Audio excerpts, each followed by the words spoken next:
آپ میں تذکرہ ہے کہ حضرت موسیٰ علیہ السلام نے جب اپنے دوستوں کو، اپنے جو ناصر تھے، جو بنی اسرائیل تھے، ٹھیک ہے، اوورال ان میں جب پریشانی دیکھی تو فرمایا کہ اے میری قوم، قال موسیٰ لقومہ ہی، حضرت موسیٰ علیہ السلام نے اپنی قوم سے فرمایا استعینوا باللہ، اللہ سے مدد طلب کرو، ٹھیک ہے، وصبروا، اور مقاومت کرو، یعنی آپ پیچھے نہیں ہٹنا، اللہ سے مدد طلب کرو اور مقاومت کرو۔ آگے دیکھیں امید والی بات کی، ان الارض للہ،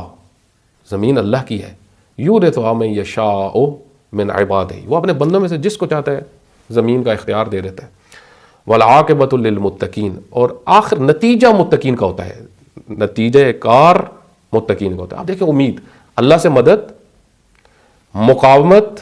اللہ سے مدد، مقاومت، اور اس کے بعد یہ زمین اللہ کی ہے، یہ کسی کا ٹھیکہ نہیں ہے زمین کے اوپر۔